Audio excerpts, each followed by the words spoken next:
پر پھٹکار ہے جو ہود کی قوم تھی، اور قوم سمود کی طرف ان کے بھائی صالح کو بھیجا تو انہوں نے کہا اے قوم، اللہ ہی کی عبادت کرو، اس کے سوا تمہارا کوئی معبود نہیں، اسی نے تم کو زمین سے پیدا کیا اور اس میں آباد کیا، تو اس سے مغفرت مانگو اور اس کے آگے توبہ کرو، بے شک میرا پروردگار نزدیک بھی ہے اور دعا کا قبول کرنے والا بھی ہے۔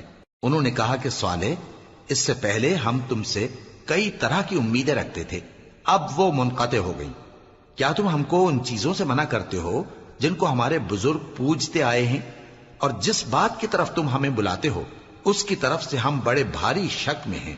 صالح نے کہا اے میری قوم، بھلا دیکھو تو، اگر میں اپنے پروردگار کی طرف سے کھلی دلیل پر ہوں اور اس نے مجھے اپنے ہاتھ سے نبوت کی نعمت بخشی ہو، تو اگر میں اللہ کی نافرمانی کروں تو اس کے سامنے میری کون مدد کرے گا؟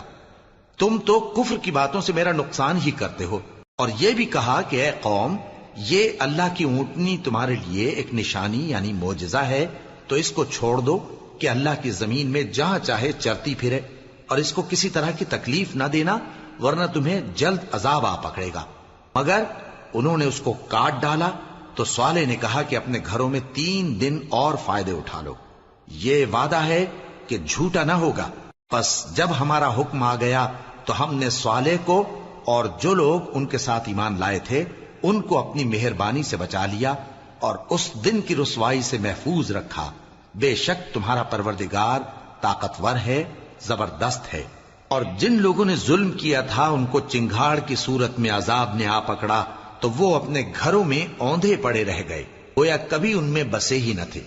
سن رکھو کہ قوم سمود نے اپنے پروردگار سے کفر کیا، اور سن رکھو قوم سمود پر پھٹکار ہے۔ اور ہمارے فرشتے ابراہیم کے پاس بشارت لے کر آئے تو سلام کہا، انہوں نے بھی جواب میں سلام کہا۔ ابھی کچھ وقفہ نہیں ہوا تھا کہ ابراہیم ایک بھنا ہوا بچڑا لے آئے، پھر جب دیکھا کہ ان کے ہاتھ کھانے کی طرف نہیں بڑھتے یعنی وہ کھانا نہیں کھاتے تو ان کو اجنبی سمجھ کر دل میں خوف کیا۔ فرشتوں نے کہا کہ خوف نہ کیجیے، ہم قوم لوط کی طرف ان کے ہلاک کرنے کو بھیجے گئے ہیں۔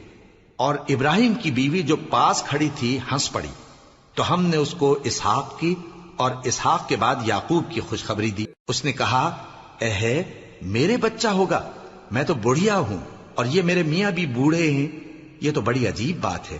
انہوں نے کہا کیا تم اللہ کی قدرت سے تعجب کرتی ہو؟ اے اہل بیت، تم پر اللہ کی رحمت اور اس کی برکتیں ہیں، وہ لائق تعریف ہے، بڑا ہے۔ پھر جب ابراہیم سے خوف جاتا رہا اور ان کو خوشخبری بھی مل گئی تو قوم لوط کے بارے میں لگے ہم سے بحث کرنے۔ بے شک ابراہیم بڑے تحمل والے، نرم دل اور رجوع کرنے والے تھے۔ اے ابراہیم، اس بات کو جانے دو، تمہارے پروردگار کا حکم آ پہنچا ہے اور ان لوگوں پر عذاب آنے والا ہے جو کبھی نہیں ٹلنے کا۔ اور جب ہمارے فرشتے لوط کے پاس آئے تو وہ ان کے آنے سے غمناک اور تنگ دل ہوئے اور کہنے لگے کہ آج کا دن بڑی مشکل کا دن ہے۔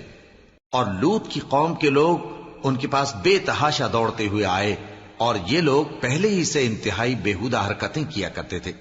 لوط نے کہا کہ اے بھائیو، یہ جو میری قوم کی لڑکیاں ہیں یہ تمہارے لیے جائز اور پاک ہیں، تو اللہ سے ڈرو اور میرے مہمانوں کے بارے میں مجھے بے آبرو نہ کرو۔ کیا تم میں کوئی بھی شائستہ آدمی نہیں؟ وہ بولے تم کو معلوم ہے کہ تمہاری ان بیٹیوں کی ہمیں کچھ حاجت نہیں، اور جو ہماری غرض ہے اسے تم خوب جانتے ہو۔ لوط نے کہا اے کاش مجھ میں تمہارے مقابلے کی طاقت ہوتی، یا میں کسی مضبوط قلعے میں پناہ لے لیتا۔ فرشتوں نے کہا اے لوط، ہم تمہارے پروردگار کے فرشتے ہیں، یہ لوگ ہرگز تم